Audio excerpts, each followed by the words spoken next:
Hello दोस्तों, स्वागत है आपका अपने ही यूट्यूब चैनल किस्से कहानियों की ऑडियो लाइब्रेरी पर। अभी हम सुन रहे हैं कहानी बेताल पच्चीसी का 15वां भाग। तो चलिए सुनते हैं आज का भाग। पहले की ही भांति राजा विक्रमादित्य पुनः उस शीशम के वृक्ष के पास जा पहुंचे। बेताल को उतार कर कंधे पर डाला और खामोशी से अपने गंतव्य की ओर चल पड़े। रास्ते में फिर बेताल ने मौन भंग करते हुए कहा, राजन, सचमुच है तुम बहुत परिश्रम कर रहे हो। तुम्हारे श्रम को भुलाने के लिए इस बार मैं तुम्हें ये कथा सुनाता हूँ, किंतु शर्त वही रहेगी कि कथा के दौरान तुम मौन धारण किए रहोगे। यदि तुमने मौन भंग किया तो मैं पुनः अपने स्थान पर लौट जाऊंगा। इस पर राजा विक्रमादित्य ने सहमति जताई तो बेताल ने उन्हें शशि प्रभा की कथा सुनाई। कथा कुछ इस प्रकार थी। नेपाल में शिवपुर नाम का एक नगर था। वहाँ यशकेतु नाम का एक राजा राज करता था। वह राजा अपने नाम के अनुसार ही यशस्वी था। प्रज्ञा सागर नाम के अपने मंत्री को राज्यभार सौंपकर वह चंद्रप्रभा नाम की अपनी रानी के साथ सुख भोग करता था। समय पाकर अपनी रानी से उसे शशि प्रभा नाम की एक कन्या उत्पन्न हुई। जब वह कन्या युवती हुई तब एक बार बसंत ऋतु में यात्रा उत्सव देखने के लिए राजा अपनी रानी एवं कन्या सहित यात्रा का मेला देखने के लिए निकला। उस मेले में एक धनी बाप का बेटा मनस्वामी नाम का एक ब्राह्मण भी आया हुआ था। मेले के एक भाग में फूल चुनने को उद्यत उसने शशि प्रभा को देखा तो उस पर मोहित हो गया। मनस्वामी सोचने लगा, क्या यह रति है जो कामदेव का बाण बनाने के लिए बसंत के द्वारा सुसज्जित पुष्पों को एकत्रित कर रही है, अथवा यह कोई वन देवी है जो बसंत पूजन करने की इच्छा रखती है। वह ऐसा सोच ही रहा था कि उस राजकुमारी ने भी उसे देख लिया। कामदेव के समान मनस्वामी को देखते ही वह भी उत्कंठित हो गई। तब न उसे फूलों की सुध-बुध रही, न अपने अंगों तथा अपने शरीर की। इस प्रकार वे एक दूसरे के प्रेम रस में लीन रहे। उसी समय अचानक हाय हाय का शोर सुनाई दिया।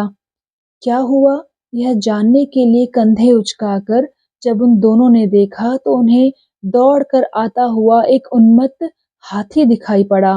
किसी दूसरे हाथी की गंध पाकर वह हाथी उन्मत्त हो गया था, जो अपने खूंटों को उखाड़कर वृक्षों को रौंदता हुआ उसी दिशा में आ रहा था। उस पर महावत का एक अंकुश भी लटका दिखाई दे रहा था। उसे देखकर भय से घबराए हुए राजकुमारी के अंगरक्षक भाग निकले। तब मनस्वामी ने दौड़कर अकेले ही राजकुमारी को अपने दोनों हाथों से उठा लिया। राजकुमारी को, जो उसके अंगों से थोड़ा सटी हुई थी और भय, प्रीति एवं लज्जा से व्याकुल हो रही थी, मनस्वामी हाथी की पहुंच से बाहर उसे बहुत दूर ले गया। जब उसके रक्षक निकट आए तो उन्होंने मनस्वामी की बहुत प्रशंसा की और राजकुमारी को उसके महल में ले गए। जाती हुई राजकुमारी बार बार पलटकर मनस्वामी को देखती जाती थी। अपने महल में विकल होकर वह अपने प्राण रक्षक का स्मरण करती हुई कामाग्नि में दिन रात जलती हुई सी रहने लगी। राजकुमारी अपने अंतःपुर में चली गई। यह देखकर मनस्वामी भी उस उद्यान से लौट आया और उत्कंठित होकर सोचने लगा, इसके बिना अब मुझ में जीने का उत्साह नहीं रह गया। अतः वह अपने सिद्ध और धूर्त गुरु मूलदेव के पास पहुंचा। मूलदेव अपने शशि नामक एक मित्र के साथ रहता था। उन्होंने माया के अद्भुत मार्ग सिद्ध कर लिए थे, अतः उन्हें मायावी शक्तियों का बहुत ज्ञान था। मनस्वामी ने उनके पास जाकर जब अपनी समस्या बताई तो मूलदेव ने उसे पूरा करने का आश्वासन दे दिया। अनंतर धूर्त शिरोमणि उस मूलदेव ने अपने मुंह में एक मंत्र सिद्ध गोली डाल ली और अपने को एक वृद्ध ब्राह्मण के रूप में बदल लिया। एक दूसरी गोली उसने मनस्वामी को मुंह में डालने को दी, जिससे वह एक सुंदर कन्या बन गया। मूलदेव मनस्वामी को लेकर उस राजकुमारी के पिता के पास पहुंचा और उसके पिता से बोला, राजन, मेरा एक ही पुत्र है। मैं उसके लिए दूर से मांग कर इस कन्या को लाया हूँ, किंतु इसी बीच मेरा पुत्र न जाने कहाँ चला गया है। मैं उसे ढूँढने के लिए जा रहा हूँ। अतः इस कन्या को आप अपने पास रख लें। आपके विश्वास पर इसे आपके आश्रय में रखकर मैं अपने पुत्र को ढूँढ कर ले आऊँगा। यह सोचकर कि इनकार करने पर कहीं यह सिद्ध पुरुष क्रुद्ध होकर कोई शाप न दे दे, राजा यशकेतु ने उसकी बात स्वीकार कर ली और अपनी कन्या शशि प्रभा को बुलाकर कहा, बेटी तुम इस कन्या को अपने महल में ही रखना और इसका हर तरह से ख्याल रखना। इसे किसी भी वस्तु की आवश्यकता हो उसे भली भांति पूर्ण करना। राजकुमारी ने अपने पिता की आज्ञा शिरोधार्य की और वह कन्या बने मनहस्वामी को अपने राजमहल में ले गई। महल में आई इस कन्या के साथ राजकुमारी थोड़े ही दिनों में हिल मिल गई और उस पर सखियों जैसी प्रीति तथा विश्वास करने लगी।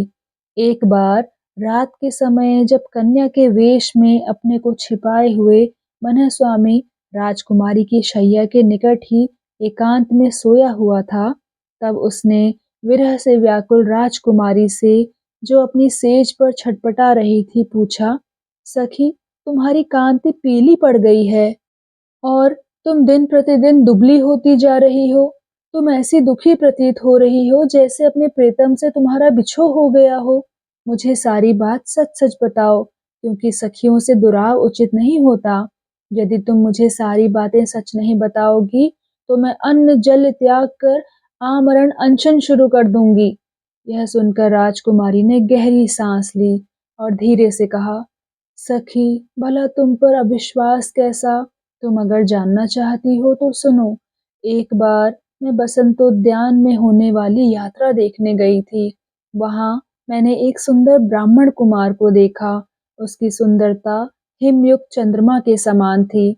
उसे देखते ही मेरी कामना उद्दीप्त होने लगी। मैं उसके चेहरे की ओर एकटक देखने लगी। तभी काल मेघ के समान चिंघाड़ता हुआ एक हाथी वहां आया। उसने अपना बंधन तोड़ दिया था। उस हाथी के माथे से मद जल झर रहा था। उस विशालकाय हाथी को देखकर मेरे अंगरक्षक तो भाग खड़े हुए और मैं भी बेहद भयभीत हो उठी थी। तभी तीर के समान वह ब्राह्मण कुमार मेरी ओर लपका और मुझे अपनी बाहों में उठाकर हाथी की पहुंच से दूर ले गया। तभी मेरे रक्षक आ पहुंचे और मैं लाचार होकर उनके साथ वापस महल चली आई। तभी से अपनी रक्षा करने वाले उस युवक को मैं सपनों में देखती रहती हूँ। मैं सोते समय स्वप्न में देखती हूँ कि वह मेरी खुशामद कर रहा है, किंतु मैं अभागिनी उसका नाम आदि न जानने के कारण उसे पा नहीं सकती। इसी तरह प्रियतम के विरह की आग मेरा हृदय जलाती रहती है। राजकन्या की इन बातों से कन्या का रूप धारण किए हुए उस ब्राह्मण युवक मनहस्वामी को बड़ी प्रसन्नता हुई। उसे लगा जैसे किसी ने उसे अमृत पिला दिया हो। उसने कृतार्थ होकर और अपने को प्रकट करने का अवसर जानकर अपने मुंह से गोली निकाली और अपना असली रूप धारण कर लिया। उसने कहा, हे चंचल आंखों वाली, मैं ही वह व्यक्ति हूँ जिसे उस उद्यान में दर्शन देकर तुमने खरीद लिया था।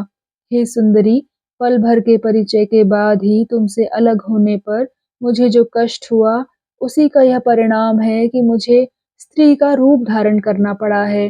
अतः मेरी और अपनी इस असहाय विरह व्यथा को दूर करो, क्योंकि मैं इससे अधिक विरह व्यथा सहन नहीं कर सकता। मनहस्वामी को सामने पाकर शशि प्रभा भाव विह्वल हो उठी और लता समान मनहस्वामी के गले लग गई। उन्होंने उसी समय गांधर्व विधि से विवाह कर लिया। फिर दोनों प्रेमी अपनी इच्छा के अनुसार सुख भोग करने लगे। इस प्रकार सफल मनोरथ वाला वह मनहस्वामी 2 रूप धारण करके राजमहल में ही रहने लगा। दिन में मुंह में गोली डालकर वह स्त्री बन जाता था और रात को गोली निकालकर पुरुष। कुछ समय बीतने के पश्चात एक दिन राजा यशकेतु के साले मृगांक दत्त ने अपनी कन्या मृगांकवती का विवाह प्रज्ञा सागर नामक ब्राह्मण महामंत्री के पुत्र से कर दिया। विवाह के पश्चात उन्होंने प्रज्ञा सागर को बहुत सा धन भी दिया। विवाह का निमंत्रण पाकर राजकुमारी शशि प्रभा अपनी ममेरी बहन के विवाह में सम्मिलित होने के लिए अपने मामा के घर चली गई। उसके साथ उसकी सहेलियां और अनुचरियां भी गई। सुंदर स्त्री का रूप धारण किए मनहस्वामी भी उसके साथ गया। वहां जब मंत्री के पुत्र ने स्त्री का रूप धारण किए मनहस्वामी को देखा तो वह उसकी सुंदरता पर मुग्ध हो गया और उसे प्राप्त करने की इच्छा करने लगा। मनहस्वामी के स्त्री रूप ने मंत्री के पुत्र का चित्त चुरा लिया था। वह जब अपनी नवविवाहिता पत्नी के साथ घर लौटा तब उसे सब कुछ सूना सा जान पड़ा। मंत्री के पुत्र का मन हर पल मनहस्वामी के स्त्री रूपी रूप लावण्य के ध्यान में रमा रहने लगा। अंततः वह एक दिन तीव्र अनुराग के सर्प से डसा जैसे पागल सा हो उठा। मंत्री पुत्र के बंधु बांधव यह सोचकर घबरा उठे कि ये क्या हुआ। हंसी खुशी का उत्सव रोक दिया गया। यह वृत्तांत सुनकर उसका पिता प्रज्ञा सागर भी वहां आ पहुंचा। पिता ने जब उसे दिलासा दी तो उसे कुछ होश आया। उसने उन्माद में प्रलय करते हुए अपनी मनोकामना अपने पिता को कह सुनाई। उसके पिता ने जब यह देखा कि स्थिति उसके हाथ से बाहर हो गई है तो वह बहुत व्याकुल हुआ। सारा वृत्तांत जानकर राजा भी वहां पहुंचे। राजा ने जाकर देखा कि मनहस्वामी से गहरी वासना के कारण वह 7वीं मदनावस्था में पहुंच चुका है। तब शीघ्र ही उन्होंने अपने प्रजाजनों से कहा, ब्राह्मण जिस कन्या को मेरे यहाँ रख कर गया है उसे मैं इसको कैसे दे दूं? लेकिन यह भी सत्य है कि उसके बिना यह अंतिम दशा में पहुंच जाएगा। इसके मरने पर मेरा मंत्री भी जीवित ना रहेगा जो इसका पिता है। अब आप लोग ही बतलाइए कि मुझे क्या करना चाहिए। राजा की यह बातें सुनकर सभी प्रजाजनों ने कहा, राजा का धर्म तो यही कहा गया है कि वह प्रजा के धर्म की रक्षा करे। धर्म रक्षा का मूल है परामर्श और वह परामर्श मंत्रियों से ही मिलता है। इस प्रकार मंत्री की मृत्यु से उस मूल का नाश हो जाता है। अतः धर्म की हानि नहीं होने देनी चाहिए। पुत्र सहित इसे मंत्री का वध करने का पाप लगेगा। अतः इसकी रक्षा अवश्य करनी चाहिए और आसन्न धर्म हानि को रोकना चाहिए। ब्राह्मण जो अपनी कन्या आपके यहाँ छोड़ गया है उससे मंत्री पुत्र का विवाह कर देना चाहिए। ब्राह्मण जब लौट कर आएगा और क्रोध करेगा तब उसका प्रबंध कर लिया जाएगा। प्रजाजनों का यह कहना राजा ने मान लिया।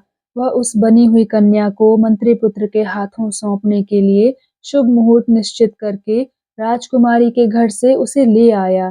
तब कन्या रूप वाले मनहस्वामी ने राजा से कहा, महाराज मैं दूसरे के द्वारा किसी अन्य पुरुष के लिए लाई गई हूँ। हे राजन, यदि फिर भी आप मुझे किसी और को देना चाहते हैं तो वैसा ही करें। इससे जो धर्म या अधर्म होगा वह आपका होगा। मैं विवाह तो करूंगी लेकिन तब तक अपने पति की सेज पर नहीं जाऊंगी जब तक कि ब्राह्मण 6 माह का तीर्थ भ्रमण करके नहीं लौटेंगे। यदि ऐसा नहीं हुआ तो मैं दांतों से अपनी जीभ काट कर अपना प्राणांत कर लूंगी। कन्या का रूप धारण करने वाले मनहस्वामी ने जब यह कहा तो राजा ने जाकर मंत्री पुत्र को समझाया। उसने भी निश्चिंत होकर यह बात मान ली और शीघ्र ही उससे विवाह कर लिया।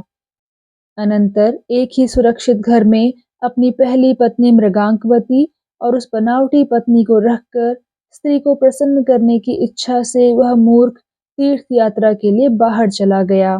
तत्पश्चात स्त्री रूप धारण किए मनहस्वामी मृगांकवती के साथ एक ही महल में रहने लगा। मनहस्वामी को इस प्रकार वहां रहते हुए कुछ समय बीत गया। एक बार रात में जब वह मृगांकवती के शयन कक्ष में लेटा हुआ था और परिचारिकाएं बाहर सो रही थी, तभी उसे मृगांकवती ने एकांत में कहा, सखी मुझे नींद नहीं आ रही, कोई कथा सुनाओ। यह सुनकर मनहस्वामी ने उसे वह कथा सुनाई जिसमें प्राचीन काल में सूर्यवंश के ऐल नामक राजश्री को गौरी के शाप से संसार को मोहित करने वाला स्त्री रूप प्राप्त हुआ था।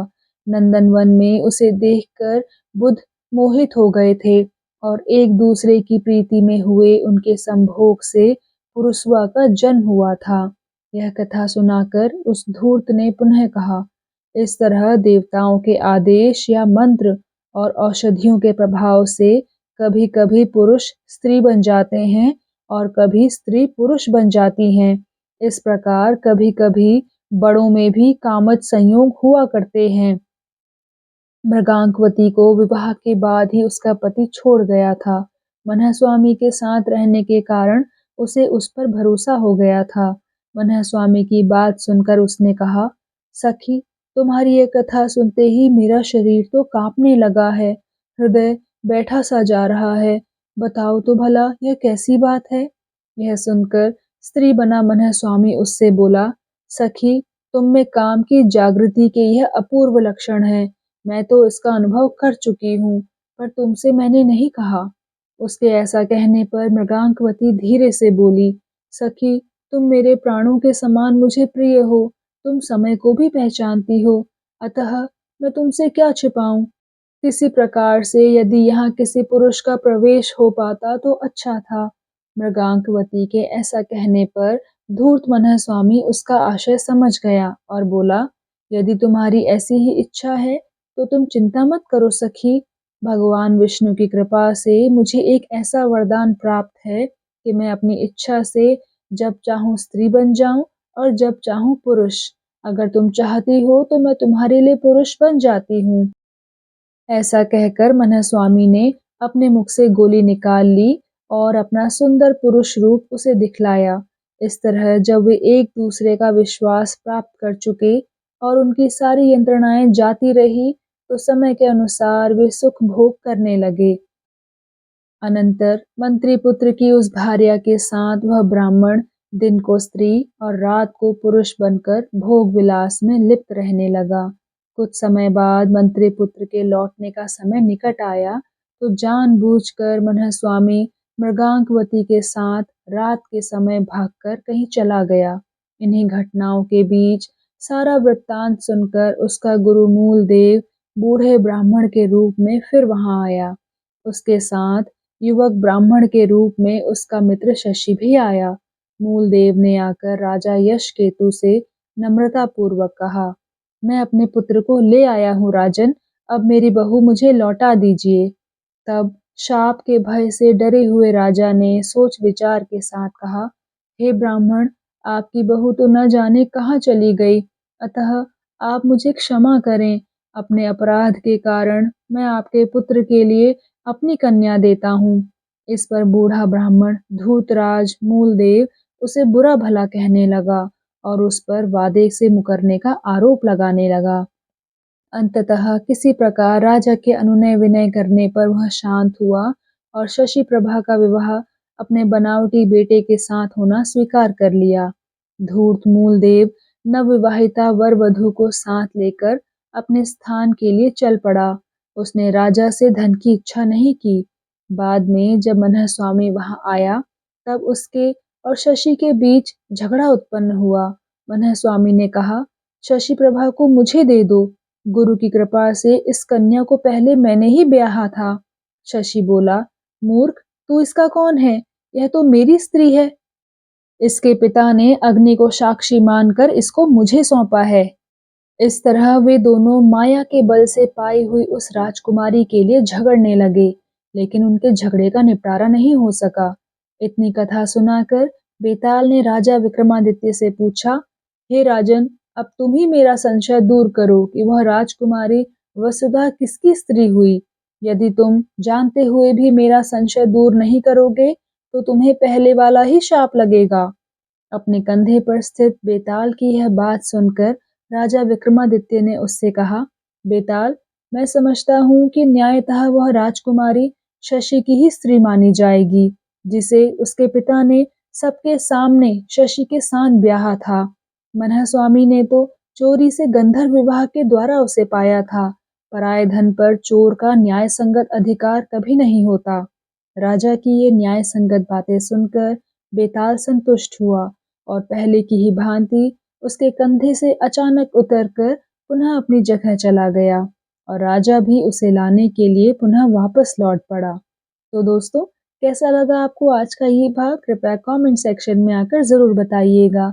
और अगर आपने अभी तक इस चैनल को सब्सक्राइब नहीं किया है तो कृपया सब्सक्राइब भी ज़रूर कर लीजिएगा। मैं मिलती हूँ आपसे इसी कहानी के अगले भाग के साथ। तब तक के लिए धन्यवाद।